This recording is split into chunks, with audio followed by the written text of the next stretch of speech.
All right, welcome to the Let It Fly show. I am Michael Severe. My partner Josh Jones is so busy this week. He's got the All Summit Sports event that's happening on Friday at Burke High. He's got the Fair Game Project, and they are just doing so much work in order to bring all of the kind of quality training and ability and all that stuff that you're getting in the outside part of the city to the inner city here in Omaha. And so I'm looking forward to hearing all the panelists and everything that are happening Friday at Burke High. But he's handling that now and trying to make sure his All Sports Summit is put together well. Of course, we're recording inside the downtown version of the Let It Fly Sports Bar. Multiple locations now, downtown, out west, in La Vista, and also in Lincoln. And I believe maybe some more coming as well. Let It Fly expanding across Nebraska. It is an elevated sports bar where you're going to get great sports you can watch, great views, great food, great drink, and the chance to be able to hang with your friends and have a good time with so many TVs and great food and great atmosphere.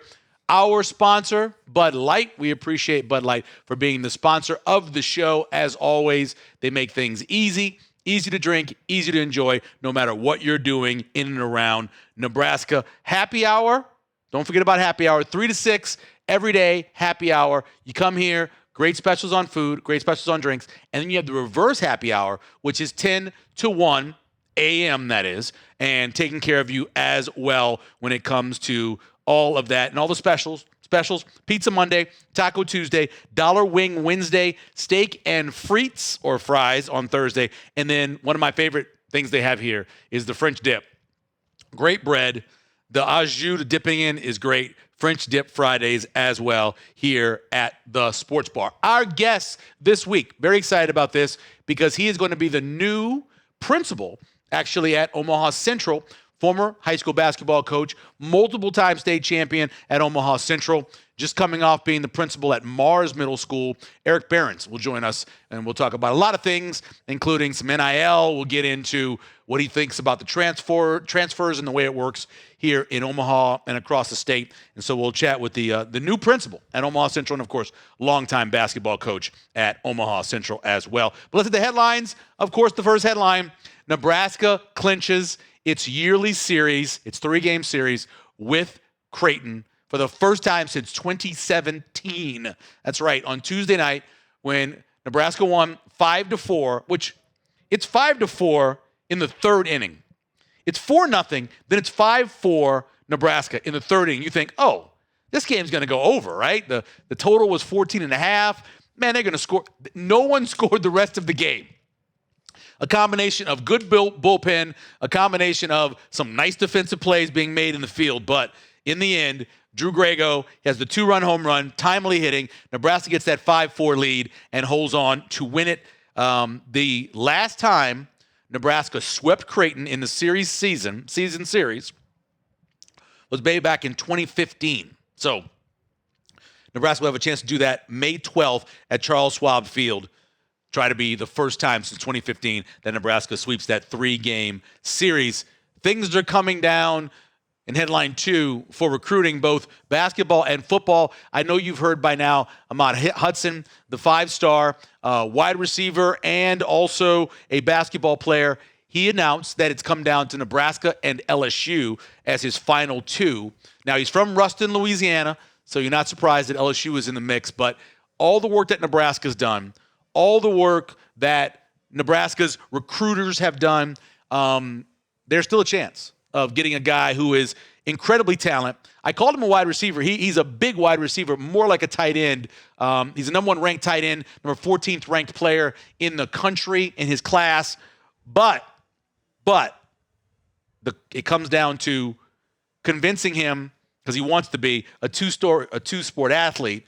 I think it's easier to convince him that coming to Nebraska would have a chance to play basketball and football more so than going to LSU, right? It's just my feeling when you look at it. Will Wade is back at LSU now after all the problems he had and then going to NC State for a year. Now he's back at LSU.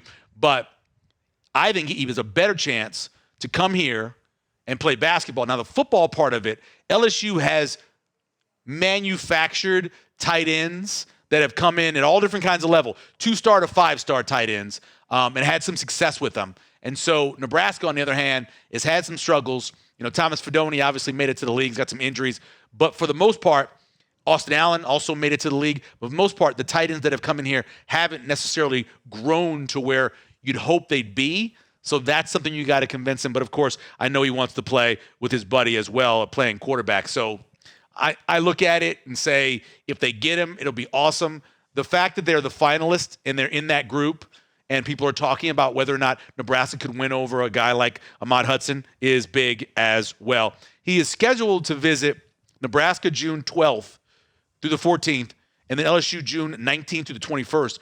But there is talk that he has sped it up and his commitment's going to actually come earlier than that, maybe even by the end of spring. So late May, early June could be his decision on where he is going to go. And our third headline, a sad one, Chris Jones, known now as Chris Payton-Jones, who played for Nebraska under Bo Pelini and then under Mike Riley, passed away in a car accident over the weekend. A guy who was he's out of Jacksonville, Florida, quiet but just really confident in his game. Made some huge plays while he was playing for Nebraska. Huge pick six late in the game to win one. Died in a car accident, as I mentioned. He's the fourth guy that was Bo Pelini's recruiting classes to pass away in a car accident, which is crazy to think about. You've got Sam Foltz, of course. We remember that one very well in 2015. Mark Pelini and Cole Pensick as well, all in car accidents, all recruited under Bo Pelini, all passed away after those accidents. Very sad to think about. Just a very young man, 30 years old, and had a 4 or 5 year career in the NFL, played a little bit in the USFL, and then was moving on to having a career, just outside of football, and ends up passing away at a car accident in Florida. Very sad. Very sad for the Nebraska community and obviously for Chris Jones' family as well. When we come back, we'll get to our guest, Eric Behrens, longtime basketball coach at Omaha Central, and now the principal at the old school as well, taking over for Mrs. Kurtzy when she retires at the end of the year. We'll talk to Coach Behrens when we come back here on the Let It Fly Show. All right, he was a student, a coach, an administrator, pretty much everything you can be, and now he's going to be the principal at Omaha Central. Now joining us is Eric Behrens, longtime, of course, basketball coach there as well. Coach, how you doing? I'm doing very well. How about yourself? I'm doing okay. When Miss Kirksey decided she was going to retire and you heard about it, did you immediately think to yourself, I'm going to apply for that job? I did. Although the only hesitancy, I'm a first-year principal down at Mars Middle School. Mm-hmm. So I was very new to that community, and I love that community. And so that was the only thing I just gave a little bit of pause. Probably any other job but Central, I would not have thrown my name in the hat. But my history at Central, my love for Central, what that community means to me, that was probably the one job, that even being a first-year principal at Mars really, got me to throw that application in, like you said. We were there a few weeks ago for a trivia contest, and about 4 people in our group went to school at Central. And they're like, it still smells the same. What is it about that building, the 4 sides? What is it about that old building that is so attractive to people who went to school there? You know what? I was just at an alumni event on Monday night, and I always say, Central has probably the most engaged and dedicated alumni. Central people all over the city, all over the country, they brag about going to Omaha Central. Yeah. Not only is it architecturally one of the most magnificent buildings in Omaha, just the history of the people that have walked through those hallways, the engagement, the diversity. I think the fact that it's just a really unique, big public downtown high school that has just thrived, had this academic reputation, this athletic reputation, all extracurriculars. You name a program that runs at the high school level, and there's some pride in that program at Central High School. So, there's a lot of things that would answer that question, but I just think the alumni are so incredibly proud and love to tell people I went to Omaha Central. When I talk to people about my kids going there, I always talk about my wife and I talk about the diversity. Like there's 35 different languages being spoken anytime in the hallway. The teachers really want to be there, love being there. And then now, over the years, the new football stadium, the new area for the performing arts, it's growing too. Even though it's this old building, it's continuing to evolve. Absolutely. You think of a landlocked, downtown high school. You wouldn't think, but Right. yes, you're right. In the last few decades, you've built a new football stadium down there. You've put a new addition on the front of the building with that brand new library and the black box and all that space for the fine arts. And it's incredible. And so, Central's got a big leg up on everybody else because of the Central High Foundation. Oh, yeah. And they're able to raise so much money privately to go into scholarships and other things that benefit teachers, students, even the architecture, like you said. I mean, so it's just it's been incredible, the additions that have been added on, because you know what I mean, there's no space to grow, but they found a way to make it better. And there's been some really nice collaboration between Creighton University, Jocelyn, and Central to kind of do some like land exchanges. And, the old football field is now a Jocelyn parking lot, and Creighton's been involved with some housing that they owned. And so there's really been a community feel to that relationship that's helped all three institutions. Former basketball coach at Omaha Central and other places as well. Eric Behrens joining us here on the Let Fly Show. So that last game you coached, double overtime, guys lose to Gretna. At that point in your life, did you know what your plan was going to be going forward? At that point, I knew I was going to Westview to be the athletic director. Right. Tom Lee was somebody I had worked with, I have great admiration and respect for, and was thrilled to be going out to Westview. I didn't know being a principal would be in the cards. But after my, I applied for that job at Mars during my third year at Westview, and I was fortunate enough to get the job. And I love being a principal. And of all the jobs, What is it about that job? I don't know. I think there's a lot of similarities between building leadership, being a principal, and coaching. What you're really trying to do is get the best version out of everybody, right? Yeah. You're trying to get the best version out of your teachers, out of your students. You can be a motivator. You can inspire, but you can also set the expectations really high. I just feel like the carryover between coaching and being a principal is so similar. Yeah. And so I've really found that I liked the role probably more than I thought I would. So no, if you'd asked me during that game, would I be the principal at Central High School in 4 or 5 years? Right. I probably would have, laughed at you and thought absolutely not. But the way it's all transpired, I'm thrilled to be getting that opportunity. And so obviously an incredible chance for me, starting this summer and fall to go back to Central. And I get that comparison, being a coach, but that's 12, 15 guys, right? Or women if you're a women's coach. Yeah. This is 2,000 students. Sure. Who are going through a time in their lives that is about as crazy as it can be, right? And you're responsible for all that. You are. It's a lot of pressure. You are. No, it is. But you also have a great team. You know what I mean? You're going to have a staff at Central of 200 people. You're going to have 160 teachers. You're going to have assistant principals and counselors and deans and you run the gamut of all the jobs. And so what you're really trying to do is be the leader of that team of staff members. That you're trying to provide the best instruction you can. You're trying to be there for young people in terms of their social emotional learning as well. Making sure we're taking care of people personally when they're going through things, as many are in this day and age.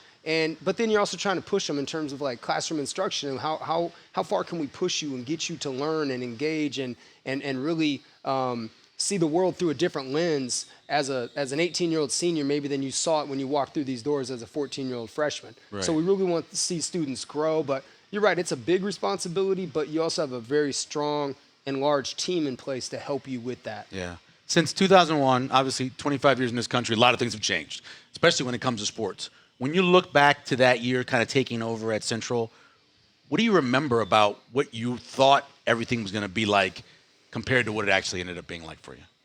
Yeah, I didn't know. I mean, when I first of all, I took over from my father. Yeah. He was the previous coach. He really left the cupboard full for me. I had a very good team my first year. He could have come back and coached an incredible team. I was fortunate enough to do that.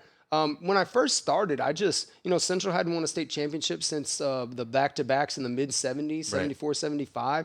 And that was a long drought, right? And so, my first goal was just to put us on the map as an established program that was competing for state championships every year with the hopes of winning one, right? Right. You know what I mean? So it was winning one. Well, when you start, you're like, no, hey, I know, can we do this? There was a lot of naysayers, and they would tell you why, like in Omaha Public School, and OPS hadn't been incredibly strong in boys basketball for a number of years. And so, there was a lot of people tell you why you couldn't. Right. I really believed we could. And so everything we did, it was always positive. It was always like, here's how we can, and we just continue to work toward that, trying to build a program.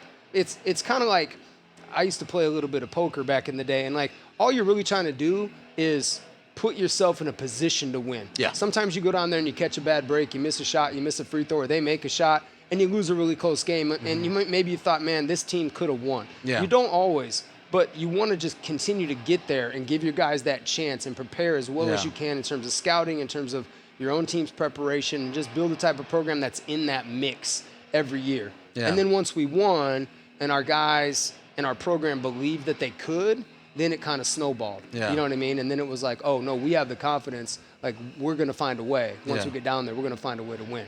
Former basketball coach Eric Behrens joining us now, going to be the new principal at Omaha Central. What's the through line from the first championship team through the last championship teams in terms of what you did or what that team was like? Because it's different players, obviously. It's different times, different ways that high school basketball is being played. What was kind of that through line for you? Well, like guys graduate, right? It's not the same. Josh Jones was a sophomore. I think Rodney Grace was a senior in our first championship. But by the time that we won that one in 2013, we had Okoye Gal, Tradeon Hollins, all that. A very talented senior class, but different guys. I was never a system guy. Like, I didn't just have one system and I said, this is what I do, and then I just plugged the players in. Yeah. I always looked at who we had, what our strengths and weaknesses were. Sure. And so every year we might do things a little bit differently.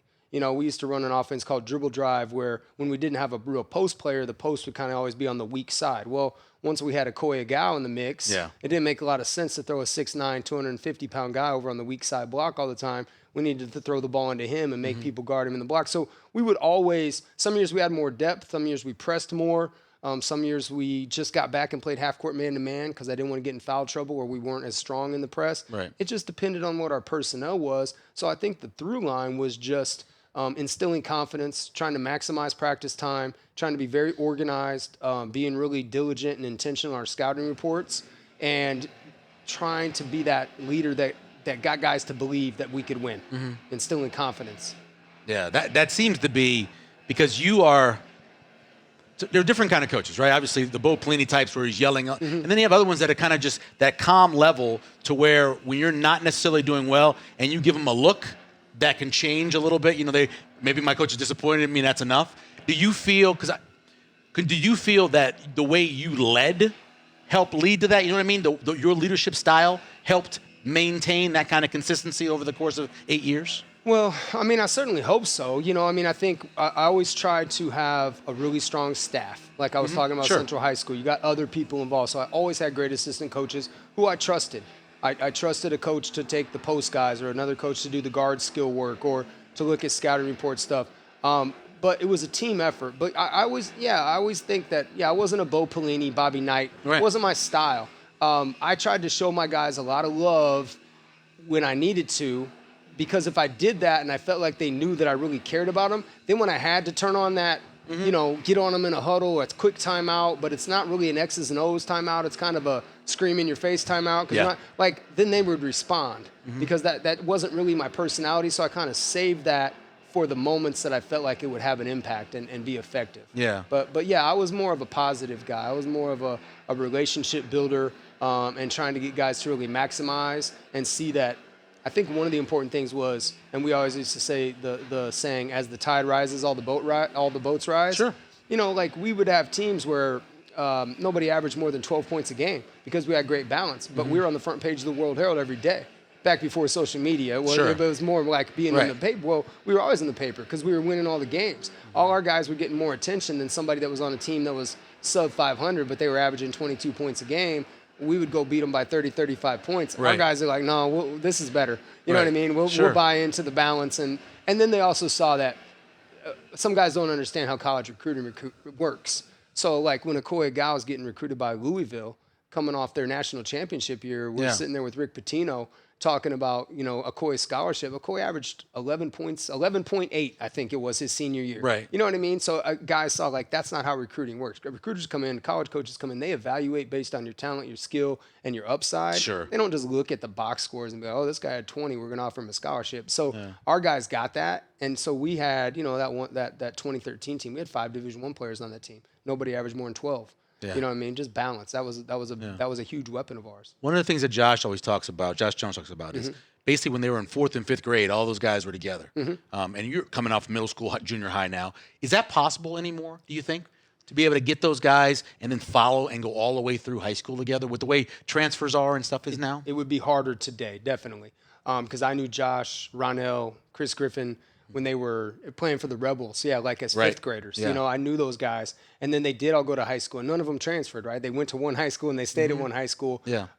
It's a little more difficult today. I think social media, I think the transfer landscape makes that tougher. I'm not saying it's impossible, and I hope that sometimes the pendulum swings, and then you hope that it maybe swings back. Yeah.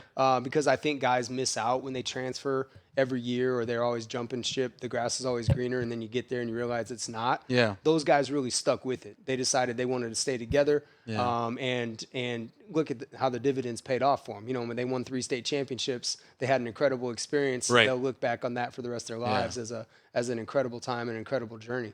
Is there anything you'd like to change in terms of the way the transfers work or the way the policy works? I'll tell you, as a parent whose kid's in the band, and I'm at all the games, and I'm so sad that I'm not going to be able to watch the guys that played football last year playing for Central this year because they're playing someplace else. Yeah. You know, they were part of our family in a way, right? We're watching them since they're freshmen, and now they're not there anymore. But is there anything we can do about it, or is it just the way it is now with open enrollment? Well, I mean, open enrollment makes it tough. I mean, unless the NSAA, and I think they just voted down the 180-day proposal. I mean, I think if you put in some harsher penalties and make it tough, I know districts have shied away from just landlocking each school and saying, hey, if you live here, this is where you go. Yeah.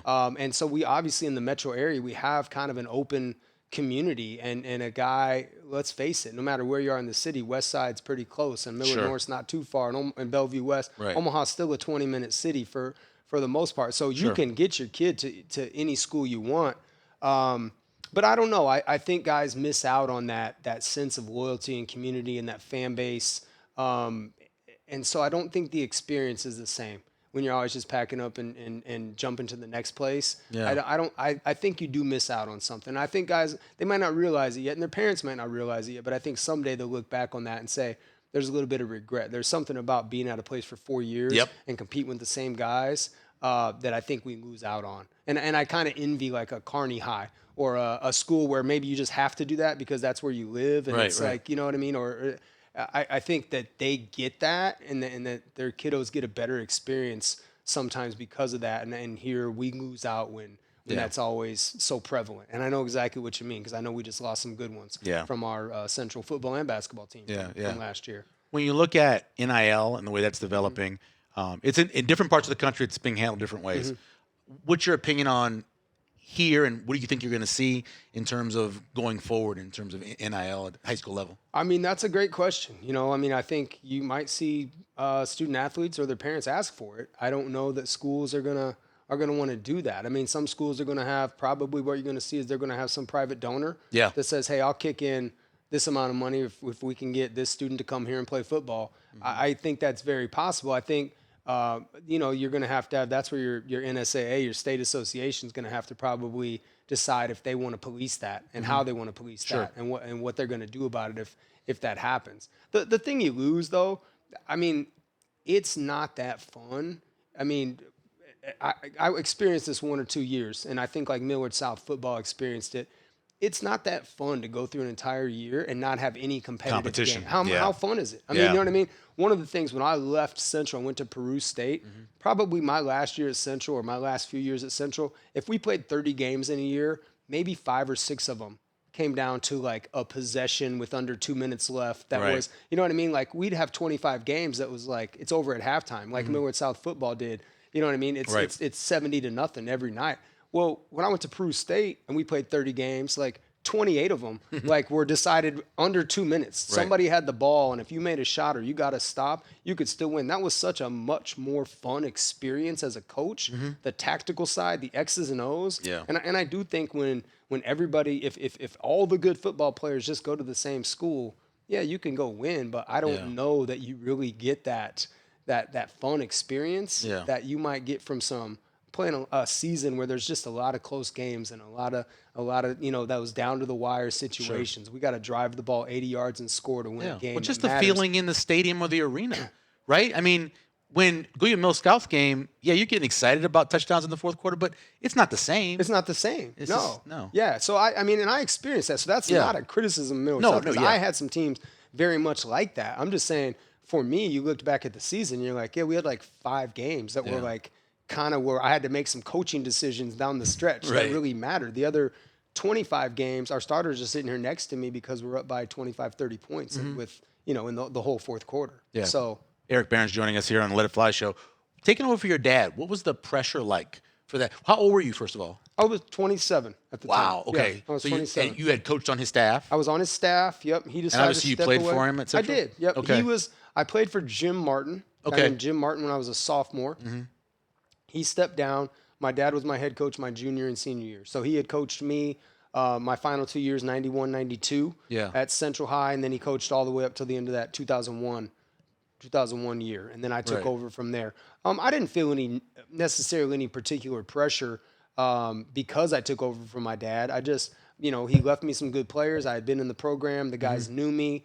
I hit the ground running. I was ready to go. I felt like, we had all the pieces in place to have a really good and competitive team, and I appreciated just getting the opportunity. I was maybe a little worried that they wouldn't give it to me because my dad had been the previous coach, and does that look bad? Do we need to go in a different direction? But they didn't. I was fortunate enough to get the job, and it worked out. And it worked out. Yeah, no doubt about that.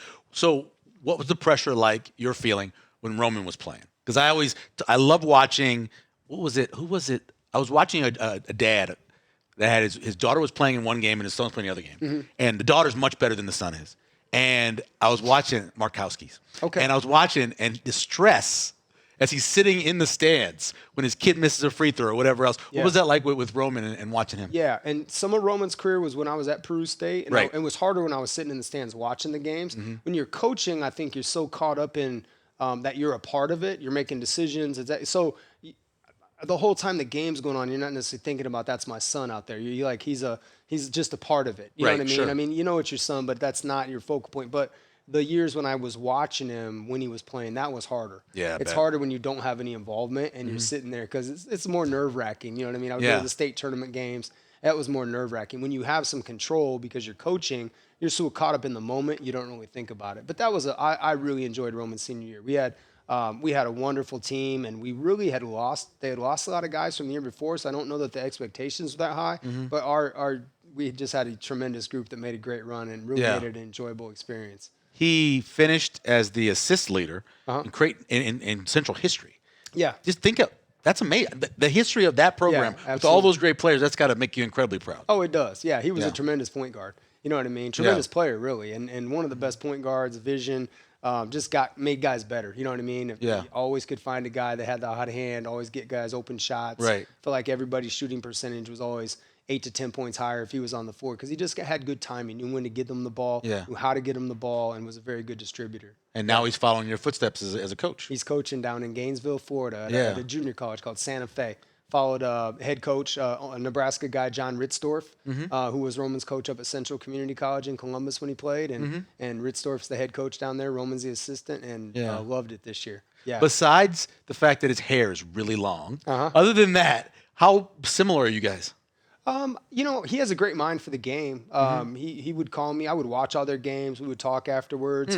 Our personalities aren't exactly the same, and he hasn't stepped into a head coaching role yet. Sure. Where Roman's really talented is like skill development. He loves getting guys in the gym and working them out. And so like his skill development stuff, he's far exceeded me. And I think at his age, he's also far exceeded me in terms of like weight room stuff. He's really good in terms of developing like strength programs and doing that kind of stuff. Because like at a bigger school, obviously the coaches wouldn't necessarily put that together. But at a small school, you do everything, right? So you're running skill development, you're running the weight room, you're running all the off-season conditioning. He's really good at all that stuff. But he also has a great mind for the X's and O's of the game. So I think he's going to be a tremendous coach.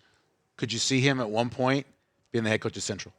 It's possible. Now, I will say right now, I think he likes the collegiate level. Yeah, I think he started at the college level, and I think he wants to stay there. But, I mean, if he ever wanted to come back, be fine coming back. I mean, we have a great coach. I mean, Coach Chubbuck does a great job. But if down the road something opened up and Rome was interested, well, we'd certainly give him an interview, right? Completely understand that. Yeah, he'd get an interview for sure. Eric Behrens joining us here on the Let It Fly show. Okay, so hard questions. Favorite of the teams that won championships at Central? I don't know if I have a favorite. You're just saying a favorite team in general. Yeah, like so the years. I know they cross over because you have the same guys on the same team. Was there a Yeah. particular year where you look back on and say that was your favorite year? Maybe because maybe it was some tougher games, or maybe it was harder to win the championship. There was a group, people wouldn't think that our 2011 team really wasn't, maybe they weren't supposed to win. We only had 4 seniors. None of them were like all-state type of players. And I really enjoyed those guys because they were just Eddie Vincent, Dominique McKenzie, Calvin McCoy, Paulino Gomez. They were just like guys that showed up and did everything you want them to do every day. Yeah. And I felt like on some of my later teams, like when I came back to Central, I was like, man, if I would have had an Eddie Vincent on this team, I think we'd have won state. If I'd have had a Dominique McKenzie, I think we'd have won state. It was like the Jordan Bulls not having Dennis Rodman. You might not think that Rodman was such a key cog in that wheel, but if you don't have him, all of a sudden you realize, oh wait, there's 18 rebounds a game out there that nobody else is going to get. Like, you know what I mean? Like, we had some guys like that didn't get a lot of notoriety on that team. So that one was a lot of fun. But each of them, obviously had their unique qualities, and I enjoyed all those guys. Best basketball player you've seen play in the Omaha Metro, as a player when you played, or as a coach? Man, that's a great question. I mean, that I've seen play ever. Yep. I mean, if I go back to when I played, I mean, Eric Strickland and Andre Woolridge. Oh, that's pretty good. Were like, people always say, well, no, you're just going back to the guys that were your age because they were my age. Right. I still don't know if I've seen a guy, 6'3", Eric Strickland that could guard. I mean, he played 10 years in the NBA, right? Yep. I mean, that could do the multitude of things, and people don't realize how good Andre Woolridge was. Right. I mean, I would put those two guys right up there. Yeah. If I'm being honest. I mean, they were incredible basketball players. Right. And obviously, I've coached against some incredible guys since then. But man, that it's for me in my lifetime and experience, those two guys might be 1 and 2 at the top of my list. Yeah. Let's go to kind of more the modern era. Yeah. Is there one of those players that you coached against that you would have liked to have on your team? There was quite a few. I mean, Antoine Young was tremendous. Yeah. That's one of the first guys I really remember. Yeah, Jalen Bradley, when he played at Norfolk, was just a really tough guard, really tough kid to coach against.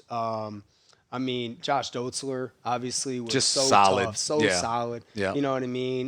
He and Chucky remind me a little bit of each other. I agree. Not going to make a lot of mistakes. Going to make the plays for you late. Steady Eddie, but really good with the ball, really good defensively, get their teammates involved, just got a great feel for the game, but also very talented. And they're the type of guy that even if they haven't put up a huge offensive game, you still want the ball in their hand at the end to take that tough shot. Yeah. Because they just got the guts to do it, and probably they're going to make it. You know what I mean? Right, just exactly. That kind of kid. Yeah. Those two guys are both tremendous. Yeah, I would have loved to have them both on my team. No doubt. What kind of player were you at Central? I was like a shooting point guard. You know what I mean? I mean, I had some assists as well. Fairly quick back in those days. I played with some great guys. My junior year, Rodney Johnson, Sean Green. We had a really good team. I had a lot of fun with those guys. So it was I really enjoyed the experience playing at Central and being able to play with the guys that I played with. What was the gym like back then? Where was the gym then? Well, we still had the same main gym, but we didn't play there. We played at Norris Middle School. Oh, you were still at Norris then. And Okay, we had the old gym, the cafeteria upstairs now was the old gym. So we would alternate practicing either in the old gym or in the main gym. Oh, okay. And then sometimes we'd end up going to Norris for practice as well. But we played our games. It was before they redid. Football games were there too, right? Yeah, football games were on the grass over at Norris, and the basketball games were in the gym at Norris as well. Yeah. We live right down the hill from Norris. Oh, okay. Yeah, right down the hill, and you still hear the games that are happening on Friday night. Absolutely. So that's pretty cool. No, it was a lot of good memories over at Norris for me because I was over there. I went to all the football games, didn't play football. Yeah. And then obviously all of our basketball games were over there as well. So that's pretty it's like cool. a home away from home if you were a Central Eagle in the 90s. Yeah, that's all right. Yeah. Tell me your goal as a principal. What do you want to accomplish? That again, big school, lots of people going there. Hundreds of thousands of dollars of scholarships the students are receiving every single year they're leaving there. It's a great school. What's kind of your goal? Like kind of what I said a while ago, I want to get the best version out of everybody. Out of our students, I want to get the best version of all 2,400 students that walk through that door. I want to get the best version out of every teacher.